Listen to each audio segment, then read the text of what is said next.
सब बैरिकेड के ऊपर चढ़े हैं, पुलिस अभी नीचे, दूसरी तरफ बैरिकेड के है। जो जिम्मेदारी दी गई है पुलिस को कि आगे नहीं बढ़ने देना है, वहां पर गाड़ियां सारी रोक दी गई हैं। ऋचा जी मेरे साथ इस वक्त जुड़ी हुई हैं। ऋचा जी, आपने वैभव जी को सुना, आपने रविंद्र जी को सुना, इन तस्वीरों को लेकर क्या आप कहना चाहेंगी? क्योंकि पुलिस ने 3 लेयर की बैरिकेडिंग लगाई है, सभी कार्यकर्ता इस वक्त बैरिकेड पर चढ़ने की कोशिश कर रहे हैं, पीछे गाड़ियों का काफिला है। हालांकि दिल्ली की तरफ जाने वाला रास्ता चल रहा है, लेकिन वहां भी जाम की स्थिति है। क्या कहेंगी ऋचा जी अभी की इन तस्वीरों को?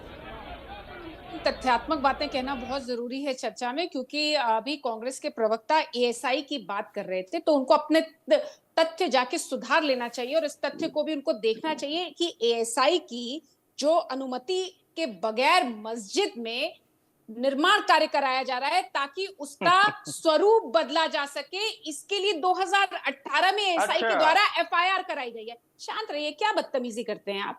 सीनियर व्यक्ति हैं, बीच में बोल के आप क्या बदतमीजी करना चाहते हैं?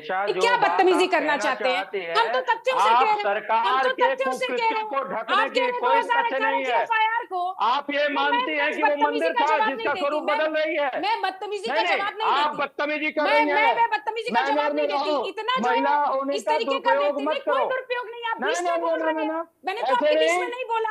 ये बदतमीजी मैं बर्दाश्त नहीं करूंगी। मैं बदतमीजी यहाँ नहीं बर्दाश्त करूंगी। बदलने की उस कोशिश हो रही है। स्ट्रक्चर का चरित्र कौन लोग बदले? पहले वहां पे वो हरिहर मंदिर हुआ करता था, शफीकुर रहमान वर्ग के द्वारा वहां पूजा पाठ कर बंद करा दी गई। ऐतिहासिक तथ्य है, ऐतिहासिक तथ्य है। बता दो उसका। क्योंकि आपके पास सुनने की क्षमता नहीं है तथ्यों को। तथ्यों को सुनेंगे तो फिर तथ्यों को सुनेंगे तो उसका जवाब देना पड़ेगा। आप बोल लीजिए, बोलते रहिए, बोलते रहिए। मंदिर मस्जिद जो बोलते रहिए, सिर्फ सरकार के बोलते रहिए। मैं तस्वीरों पे ही लाना चाहता हूं। नहीं नहीं नहीं, इस तरीके का अब ठीक है। मैं नहीं चाहता कि मेरे प्रवक्ता लोग चौराहे पर आ जाएं। देखिए ऐसा है वैभव जी, एक मिनट वहां का चरित्र बदला जा रहा है, उसको ये ऋचा जी राजनीति में अंधे हो चुके हैं। वैभव जी, रविंद्र जी आ रहा हूँ। रविंद्र जी, मैं आपकी तारीफ करता हूँ कि आपने बीच में किसी को नहीं टोका अब तक। ऋचा जी को बोलने दिए। वैभव त्रिपाठी जी, मेरा आपसे निवेदन है, वैभव जी बीच में तस्वीरें दिखाएं। टीवी पर बैठ के बदतमीजी करते नहीं ठीक है ऋचा जी, वैभव जी, अब इस तरीके से नहीं होगा। मैं कहूंगा तस्वीरें डाला जाए यहाँ पर, जो गाजीपुर बॉर्डर की तस्वीरें, थोड़ी देर के लिए उन तस्वीरों को डाल दिया जाए यहाँ पे। ये तस्वीरें मैं देख रहा हूँ, ये तस्वीरें इस वक्त जाम की यहाँ पर तस्वीरें हैं। ये कांग्रेस के कार्यकर्ता बैरिकेड के ऊपर यहाँ पर चढ़ गए हैं, क्योंकि चर्चा के दौरान हम अब तक जिस डेकोरम का पालन कर रहे थे वो टूटा, लिहाजा मुझे तस्वीरों पर आना पड़ा। मैं जैसे ही देखूंगा कि मेरे सम्मानीय मेरे प्रवक्ता महोदय एक दूसरे को सुनने के लिए तैयार हैं, मैं एक बार फिर से सवालों को लेकर उनके पास जाऊंगा। लेकिन मैं तस्वीरें दिखाना चाहता हूं। इसके पीछे राहुल गांधी और कांग्रेस नेताओं की गाड़ियां रुकी हुई हैं। संभल जाने पर इस वक्त कांग्रेस आमादा है, पुलिस ने यहाँ पर रोक रखा है उनको। इन तस्वीरों को हम लगातार आपको दिखा रहे हैं। इस वक्त जो कांग्रेस के कार्यकर्ता हैं दोनों तरफ से यहाँ मौजूद है। पुलिस ने हालांकि बैरिकेड करके रोक लिया है। उत्तर प्रदेश कांग्रेस के नेता यहाँ पर हैं, दिल्ली से जुड़े हुए वरिष्ठ कांग्रेस नेता यहाँ मौजूद हैं। राहुल गांधी और प्रियंका पीछे अपनी गाड़ियों में हैं। हालांकि उम्मीद इस बात की कतई फिलहाल पुलिस की मौजूदगी से नहीं लग रही कि ये काफिला संभल तक तो क्या उत्तर प्रदेश में भी जा पाएगा, क्योंकि बीएनएस 163 का हवाला सरकार दे रही है जो वहां पर लागू है। 10 तारीख तक का समय वहां मांगा गया है, उसके बाद जो भी आना चाहे वो आ सकता है। तब तक के लिए धारा 163 वहां लागू है, जिसके चलते ये प्रतिबंध है वहां पर इकट्ठा इस तरीके का जाने के लिए। लिहाजा प्रशासन उन्हें रोक रहा है। नेता प्रतिपक्ष होने के चलते प्रशासन ने संभल के अपील की थी राहुल गांधी से कि कृपा कर वो ना आए, लेकिन राहुल गांधी ने तय किया कि वो जाएंगे। और जब उन्होंने तय किया तो उसके बाद ये चिट्ठी लिखी गई संबंधित जिलों को और उत्तर प्रदेश पुलिस को कि इस आमद को, इसको रोकने की कोशिश की जाए, आगे बढ़ने से रोक दिया जाए। और लिहाजा उत्तर प्रदेश सीमा पर दिल्ली से जैसे ही पहुंचे वहां पर बैरिकेडिंग लगी हुई थी। बैरिकेडिंग से कांग्रेस के इस दल का स्वागत किया गया। अब ये सभी नेता यहां पर रुके हुए हैं। फिलहाल ये बैरिकेडिंग है।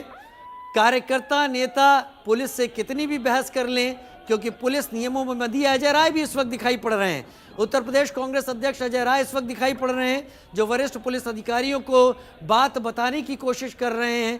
लेकिन पुलिस अधिकारियों को जैसा आदेश है, पुलिस अधिकारी उस आदेश के मुताबिक, उस धारा के कानूनी पहलुओं के मुताबिक यहाँ से अभी किसी को भी संभल जाने देने के लिए बढ़ने नहीं देंगे और यहाँ पर वो रोकेंगे। क्योंकि लगातार कांग्रेस का प्रतिनिधिमंडल एक कल भी कोशिश कर चुका था, उससे पहले समाजवादी पार्टी का भी प्रतिनिधिमंडल जाने की कोशिश कर चुका था, संभल उन्हें भी जाने से रोका गया। अगर संभल जाने के नाम पर ये लोग वहाँ जाते हैं तो उन्हें रोका जाएगा, क्योंकि संभल में इस वक्त संभल के रहवासियों को, संभल के रहने वालों को ही जाने की अनुमति है। मुझे उम्मीद है ये तस्वीरें जब मैंने इतनी दिखा दी हैं, वैभव जी थोड़ा सा पानी पी लीजिए, मैं नहीं चाहता कि हम सबके बीच में बहस तनाव का वजह बने, और आपको हम पूरा मौका देंगे, मैं पूरा मौका देंगे। अभी भी आप बोल रहे हैं, मैं चाहूंगा पूरा मौका रहेगा। ऋचा जी अपनी बात पूरी कीजिए, फिर उसके बाद मैं बाकियों के पास भी जाऊंगा, क्योंकि देखिए अभी भी आप बोल रहे हैं, वैभव भाई अभी भी आप बोल रहे हैं, मैं क्षमा, मैं हाथ जोड़ के चाहूंगा। नहीं नहीं नहीं नहीं वैभव भाई मैं तस्वीरें कांग्रेस की दिखा रहा हूँ, मैं तस्वीरें कांग्रेस की दिखा रहा हूँ। तस्वीरें दिखाई है, इस पे 30 सेकंड में बोलना चाहता हूं। मैं आऊंगा आपके पास, तस्वीरों के साथ आऊंगा, पहले 1 मिनट। नहीं नहीं नहीं, इस तरीके से नहीं, ऋचा जी अपनी बात पूरी करें, वैभव जी भी यहाँ पर सम्मानित हमारे प्रवक्ता हैं और रविंद्र जी भी हैं, एक एक करके जाएंगे। आप अपनी बात दायरे में रखें, शब्दों के दायरे में, और मैं उम्मीद करूंगा वैभव जी अब आप प्लीज टोकेंगे नहीं। ऋचा जी नहीं, वैभव जी को दायरा सिखाने की जरूरत बहुत है, और आप मॉडरेटर नहीं, वो काम मेरा नहीं है, वो काम मेरा नहीं है, मैं सिर्फ प्रार्थना कर सकता हूँ। ठीक है ना, प्रार्थना कर सकते हैं। तो अगर आपकी प्रार्थना को सारे पैनलिस्ट मानते हैं तो इतनी इनको भी बेसिक तमीज होनी चाहिए कि चलिए चलिए, कड़े शब्दों को छोड़ के, कड़े शब्दों को छोड़ें, कड़े शब्दों को छोड़ें, कड़े शब्दों को छोड़ें, ठीक है, कड़े शब्दों को छोड़ें, आप मुद्दे पर बात करें, मुद्दे पर बात करें प्लीज, इन तस्वीरों। ठीक है वैभव भाई, फिर चर्चा वहीं पर आ रही है, ठीक है, अपना सीखिए, करिए बात, करिए। ऋचा जी आप अपना जवाब दीजिए। पक्ष रखने वाले अपना तमीज देखिए, अपना दायरा देखिए।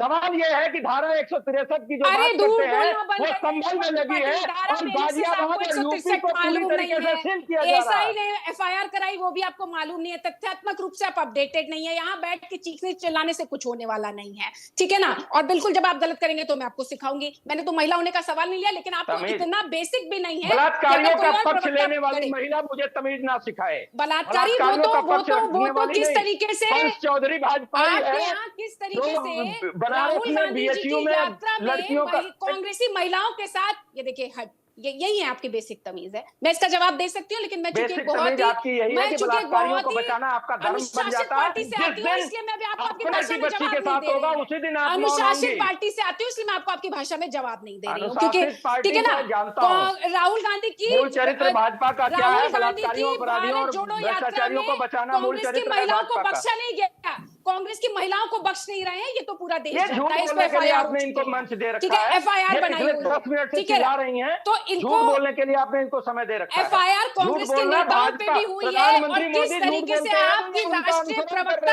आपके राष्ट्रीय प्रवक्ता ने आपकी पार्टी छोड़ दी और बताया कि राहुल गांधी की भारत जोड़ो यात्रा में किस तरीके के प्रलोभन और किस तरीके की बदतमीजियां की गई महिला नेताओं के साथ, वो पूरे देश के सामने है, वो पूरे देश के सामने है, ठीक है ना। में चली गई ना, लेकिन चूंकि अब आप मुद्दा नहीं सुन पाएंगे, अब आपको मुद्दा नहीं सुन पाएंगे, मुद्दा नहीं सुन पाएंगे, मुद्दा नहीं सुन पाएंगे, मुद्दे को डिरेल आप मत कर रहे थे, बीच में बोलना आपने शुरू किया। मैं तो आपको बता रही थी कि एसआई ने स्वरूप बदलने के लिए एफआईआर कराई है, लेकिन चूंकि उसके पास आपका उसका तथ्यात्मक जवाब नहीं था, तो आपको लगा कि हम बीच में टोककर उसको डिरेल कर लेंगे, तो यहाँ हम डिरेल करने नहीं बैठे। देखिए संभल जी, राजीव जी, नहीं राजीव जी, अब तो मैं कोई भाजपा को नहीं दे रहा, नहीं क्षमा चाहता हूँ, कोई भाजपा को नहीं दे रहा हूँ। अगर टाइम निकालूं तो आपको ज्यादा समय मिल गया है, आपको ज्यादा समय मिल गया है, क्योंकि आपने टोकना बहुत जारी रखा। मैं कोई आकलन नहीं कर, नहीं आप उससे ज्यादा ले गए। अब मैं रविंद्र जी को वक्त देना चाहूंगा, अब मैं रविंद्र जी को चाहूंगा और आप लोगों को किनारे रखूंगा, क्योंकि वैभव जी आपने समय ज्यादा लिया है और यह साबित है। रविंद्र जी अब केवल और केवल आप बोलेंगे, केवल आप बोलेंगे, नहीं आपको बहुत समय दिया आदरणीय वैभव जी, आप लगातार चर्चा में रहे हैं। रविंद्र जी। राजीव जी, जब भी भारत को उन्माद फैलाना होता है तो भारतीय जनता पार्टी के शीर्ष नेता मुगल कालीन पुस्तकों का जिक्र करते हैं। हम हिंदू हैं तो हम अपने धर्म ग्रंथों की बात करेंगे, वेदों पुराणों की बात कहेंगे। उसमें कहा गया था, तब ये भारत नहीं था, तब ये जम्बू द्वीप हुआ करता था। तब इस जम्बू द्वीप का हिस्सा वर्तमान रूस भी था, वर्तमान चीन भी था, साउथ ईस्ट एशिया भी था और सेंट्रल एशिया भी था। और हमारा जो हमारे सर्वे सर्वा है, हमारे भगवान है, भगवान शिव का जो मूल स्थान है कैलाश जी, वो चीन में है। मैं ये कह रहा हूं कि भारतीय जनता पार्टी के प्रवक्ता इंटरनेशनल कोर्ट ऑफ जस्टिस में ये स्थान को वापस लेने के लिए याचिका कर दायर करें। चलिए, आपने अपनी बात रख दी, हम आज केंद्रित रखेंगे। हम है कि इस देश की, भारत की अर्थव्यवस्था आज दुनिया की सबसे मजबूत। ठीक है वैभव जी, वैभव जी एक मिनट, मेरे पास समय कम है, 20 सेकंड। वैभव जी आपने बहुत बोला, अब 20 सेकंड आपके और, चलिए।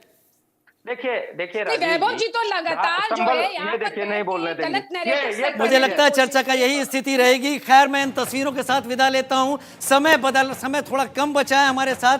हम लगातार इस चर्चा के जरिए यही दिखाने और बताने की कोशिश कर रहे हैं कि राहुल गांधी नेता प्रतिपक्ष कांग्रेस के नेताओं के साथ उस यात्रा पर हैं जो संभल की मंजिल तो लिए हुए है, लेकिन उत्तर प्रदेश पुलिस ने भी तैयारी की है कि उसे उत्तर प्रदेश की सीमा पर रोक दिया जाए। फिलहाल एक छोटा सा ब्रेक, लगातार कवरेज हमारी जारी रहेगी।